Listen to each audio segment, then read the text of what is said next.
আসসালামু আলাইকুম গাইজ, আজকের নতুন ভিডিওতে আপনাদের সকলকে স্বাগতম। চলুন দেখে নেই বাংলাদেশের পাবলিক বিশ্ববিদ্যালয়গুলো কোনটি কত সালে প্রতিষ্ঠিত হয়। প্রথমেই দেখে নেই ঢাকা বিশ্ববিদ্যালয়। ঢাকা বিশ্ববিদ্যালয় বাংলাদেশের অন্যতম সেরা একটি বিশ্ববিদ্যালয়। এই বিশ্ববিদ্যালয়টি ঢাকায় অবস্থিত।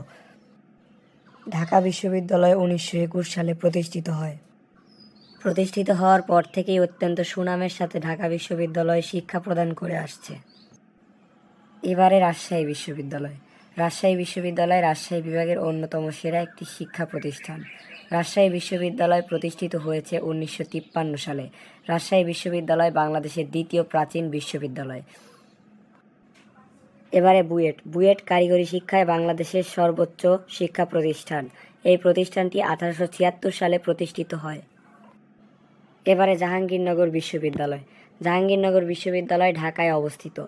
জাহাঙ্গীরনগর বিশ্ববিদ্যালয় 1970 সালে প্রতিষ্ঠিত হয়।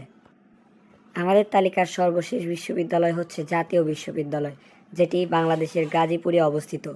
এই বিশ্ববিদ্যালয়টি 1992 সালে প্রতিষ্ঠিত হয়। আজকে এ পর্যন্তই, সবাই ভালো থাকবেন।